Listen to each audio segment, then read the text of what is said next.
à tous très chers abonnés, je suis ravie de vous retrouver aujourd'hui pour une nouvelle vidéo. Et dans cette vidéo, on va faire ensemble une pâte feuilletée levée pour réaliser des lunettes aux abricots. Vous savez, c'est ces petites viennoiseries toutes feuilletées avec de la pâte à croissant que l'on garnit avec de la crème pâtissière et des oreillons d'abricot. Dans la mesure du possible, ce serait mieux d'en prendre des frais, mais évidemment, comme on n'est pas dans la saison, moi j'en ai acheté en boîte. Voilà. On se retrouve tout de suite pour la lecture des ingrédients et la suite de la recette.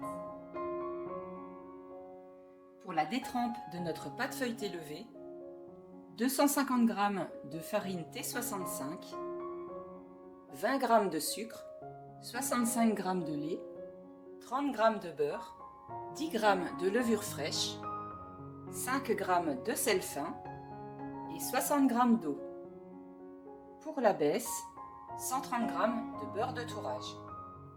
Pour la crème pâtissière, 250 g de lait entier, 2 jaunes d'œufs, 60 g de sucre, 30 g de maïzena et 15 g de beurre. Et pour la garniture, de jolis oreillons d'abricot et un sachet de nappage neutre pour la brillance. Alors dans un premier temps, on va tout de suite commencer par réaliser notre détrempe. Donc la détrempe, c'est la pâte dans laquelle ensuite on ajoutera le beurre de tourage pour faire nos pliages. Donc on va commencer par mettre dans la cuve du robot, muni d'un crochet, tous les ingrédients secs, donc la farine, on va ensuite émietter la levure fraîche de boulanger. Donc un petit conseil, évitez de prendre les levures de boulanger en sachet qu'on doit réhydrater parce que ça ne donne jamais le même résultat qu'une levure fraîche de boulanger. Ça lève beaucoup moins bien. J'ai émietté ma levure dans la farine. Ensuite, je recouvre la levure et j'y ajoute le sel pour que le sel ne soit pas en contact avec la levure, ce qui pourrait l'empêcher de lever. On ajoute le sucre fin.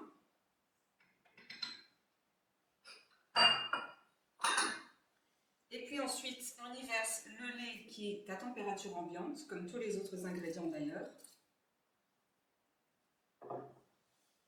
On y ajoute également l'eau. Alors j'entends beaucoup de gens qui m'envoient des messages en me disant qu'ils trouvent anormal qu'il n'y ait pas d'œuf dans la pâte levée feuilletée. Eh bien sachez que normalement il n'y a pas d'œuf dans la pâte levée feuilletée, la pâte à croissant. Donc je ne sais pas pourquoi certaines personnes y ajoutent des œufs, ce qui fait que ça fait plus une brioche qu'une pâte à croissant en réalité. Donc voilà, j'y ajoute également le beurre qui est mou, donc qui est pommade. Ça va apporter un peu de douceur à notre pâte qui va s'étaler beaucoup plus facilement. Et on va commencer à pétrir quelques minutes. En réalité, on va pétrir jusqu'à ce que la pâte soit bien lisse et homogène.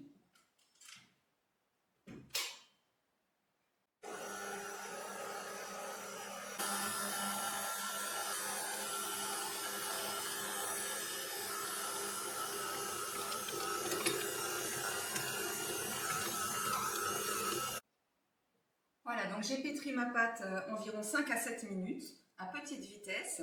Donc on voit que notre pâte a déjà développé une certaine souplesse.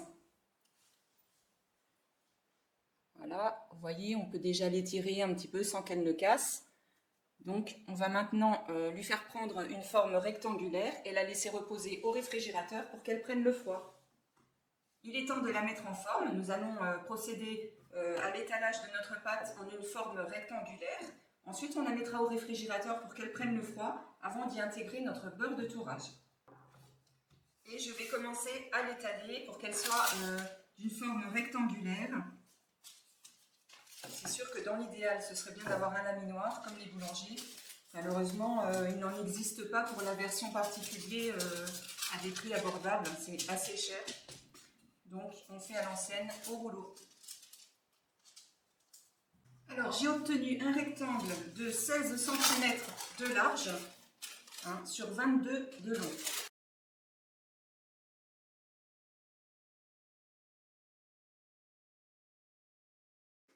Alors, on va passer à la préparation de l'abaisse maintenant. L'abaisse, en fait, c'est le beurre qu'on incorpore, le beurre de tourage qu'on va incorporer dans notre détrempe afin de réaliser ensuite les couches de feuilletage, les tourages.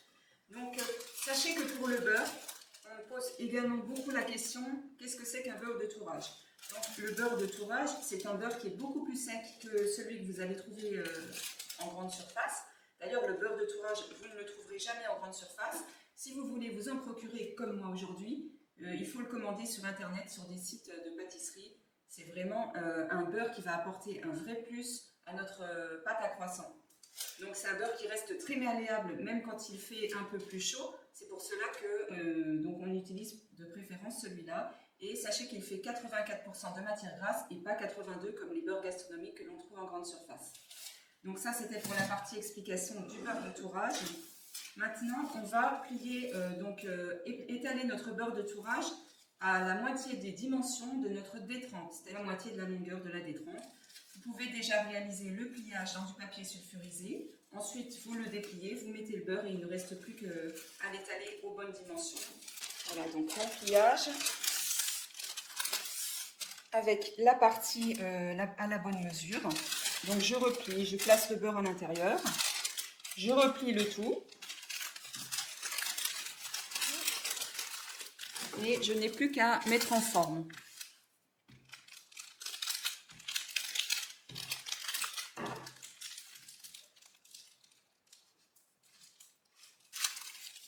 Et voilà notre beurre qui est prêt et mis en forme. Nous n'avons plus qu'à le placer au réfrigérateur pendant la même durée que notre détrempe, c'est-à-dire 1 heure. À tout à l'heure. Allez, on se retrouve après 1 heure de repos au froid pour notre beurre de tourrage et notre détrempe. On va réaliser tous nos tours en une seule fois. On ne laissera pas de temps de repos entre les tours. Ça ira beaucoup plus vite. Alors, je vais donc intégrer mon beurre à l'intérieur de ma pâte, de ma détrempe. Ça va représenter donc la moitié de sa surface. Voilà, je l'applique soit au milieu, soit au bord.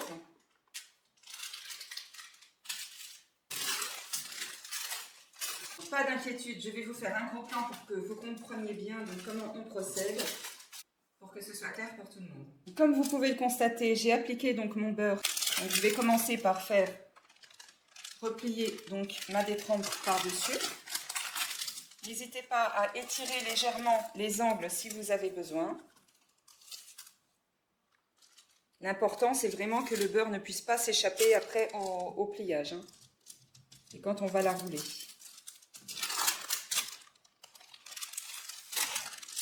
Voilà, on joint les deux bouts. Et on va pouvoir commencer nos tourrages. On va fleurer généreusement notre plan de travail afin que ça n'attache pas. Voilà. Et on va commencer par allonger notre pâte avec le rouleau, délicatement. Donc je peux donner des petits à-coups comme ça. Vous voyez que la pâte, elle avance toute seule. Dans un premier temps, il ne faut pas la brusquer. Et ensuite, on peut l'allonger plus facilement. Donc il va falloir aussi lui donner un petit peu de largeur.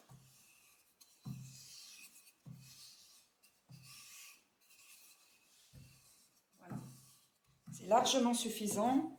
Donc ma pâte fait environ 55 cm de longueur. Vous voyez, elle est bien souple. Voilà, donc pour réaliser notre tour double, on va déjà replier la pâte aux 3/4, en n'oubliant pas d'enlever l'excédent de farine pour ne pas modifier la texture de notre pâte à croissant. Et ensuite, on replie le reste, on joint les deux bouts, une légère pression, et on replie encore une fois en deux, ce qui fait qu'on a 4 couches de feuilletage déjà.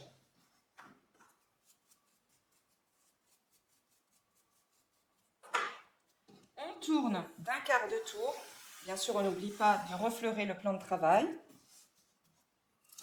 Et on continue. Comme tout à l'heure, on allonge notre pâte très délicatement.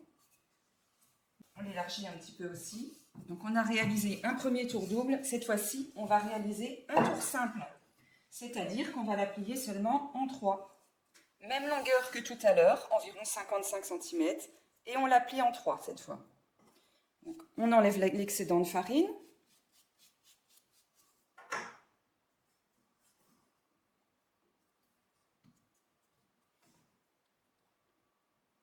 Et voilà. On la tourne encore d'1/4 de tour, toujours du même côté. Et on recommence la dernière opération. on l'allonge.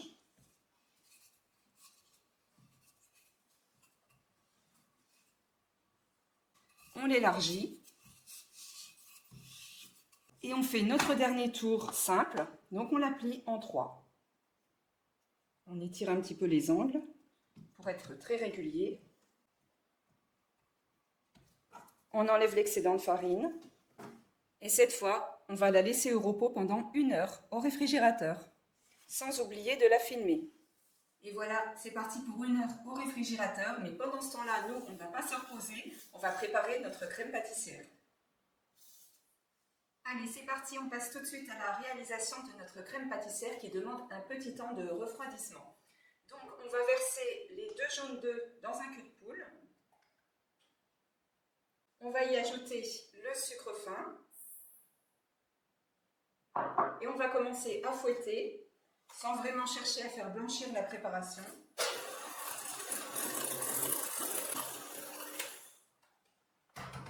Voilà. Pendant ce temps, en parallèle, notre lait est en train de chauffer. On va le porter pratiquement à ébullition. Mais avant, on va incorporer donc notre maïzena avec ses jaunes et le sucre battu.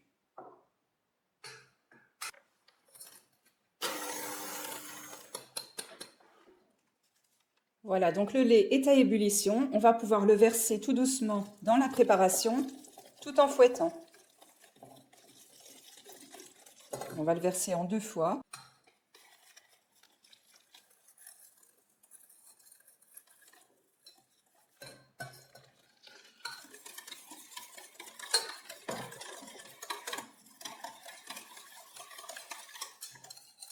Il est temps maintenant de le reverser dans la casserole initiale. Et on va aller faire épaissir notre crème pâtissière sur feu doux jusqu'à ce qu'elle ait la bonne texture.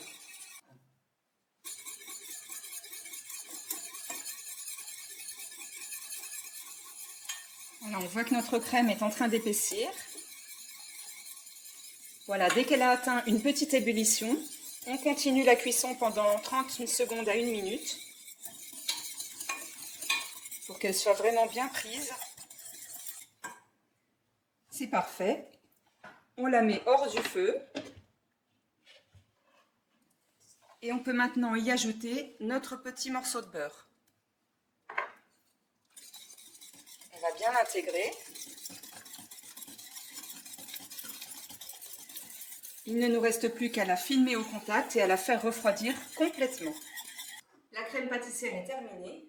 On va donc la faire refroidir, comme je vous le disais, dans un récipient assez plat pour qu'il y ait moins d'épaisseur et elle va refroidir beaucoup plus vite. Voilà, on va l'étaler.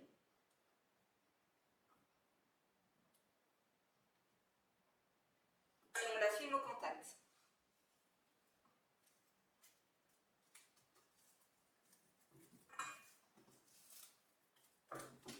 Et c'est parti pour le réfrigérateur également. À tout à l'heure. Alors, chers amis, on se retrouve après 1 heure de pause pour notre pâte à croissant. On va maintenant l'étaler, donc fleurer encore une fois notre plan de travail. Elle est bien froide, c'est parfait. Les couches de feuilletage sont bien figées, on peut y aller. Donc, même procédé, on appuie légèrement, des petits appuis courts pour déjà l'allonger légèrement. Et puis ensuite, on peut l'étaler. On va donc réaliser sur une épaisseur d'environ 5 mm des carrés de 11 cm.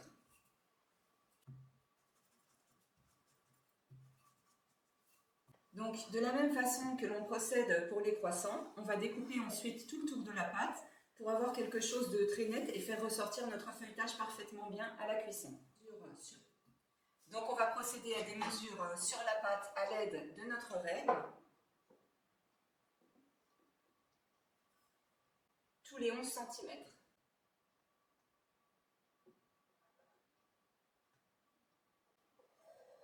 Alors, on découpe avec la pointe du couteau pour qu'il y ait une découpe qui est vraiment très nette.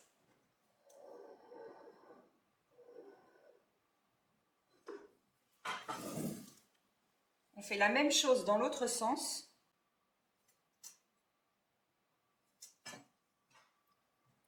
Et on obtient 6 beaux carrés de pâte, donc de 5 mm d'épaisseur, pour faire nos petits oranais.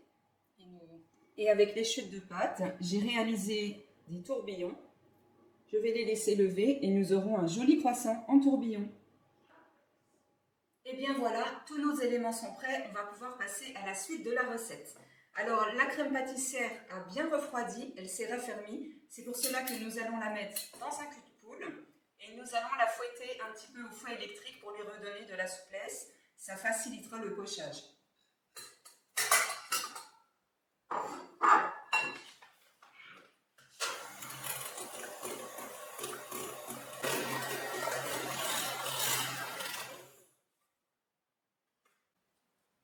Donc la crème pâtissière a bien ramolli, on va la mettre dans une poche pour pouvoir pocher. Donc voici la plaque où il y a les 6 lunettes aux abricots. On va y déposer un gros noyau de crème pâtissière, donc la crème pâtissière est prête, elle est souple. Et ensuite, je vais vous montrer un petit peu le montage de plus près.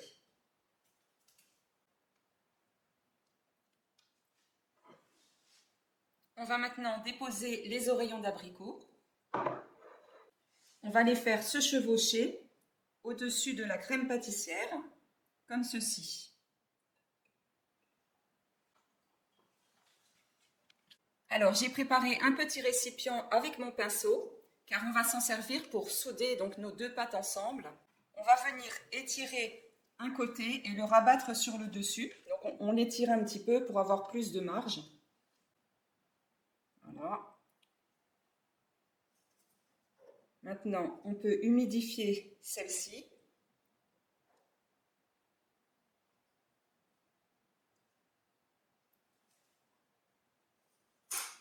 Et on vient souder en étirant légèrement l'autre partie sans aller jusque dessous la lunette.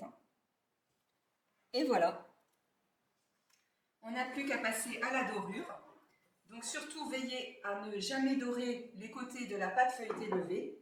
La pâte à croissant, on effleure juste le dessus, sinon ça pourrait empêcher les couches de se développer à la cuisson.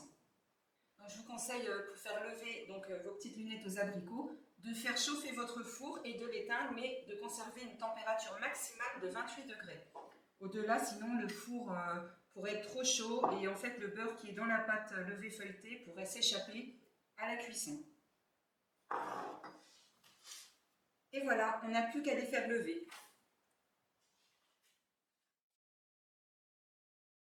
Eh bien mes amis, après un temps de pousse d'environ 1h30 dans notre four situé entre 26 et 28 degrés, nous pouvons constater que nos petites lunettes aux abricots ont bien gonflé. Elles se sont développées un petit peu. Et n'oublions pas non plus avec les chutes de la pâte nos croissants rolls qui ont bien aussi rempli le moule. Donc nous allons pouvoir passer à la cuisson. N'oubliez pas de faire préchauffer votre four à 180 degrés avant de les enfourner. Et bien voilà, on se retrouve à la fin de la vidéo après cuisson de nos oranais, de nos petites lunettes aux abricots, ainsi que de nos chutes de pâte qui ont vraiment donné un superbe résultat, je trouve. Il est temps maintenant de passer au nappage pour leur donner un beau petit côté brillant et aussi pour éviter que l'abricot ne dessèche. Allez, on va napper les fruits.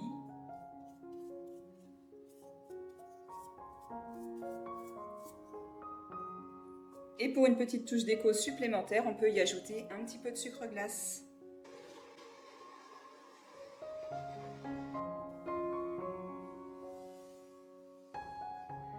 Voilà mes amis, la recette est terminée. J'espère que vous avez beaucoup apprécié cette vidéo ainsi que tous mes conseils pour la réaliser au mieux.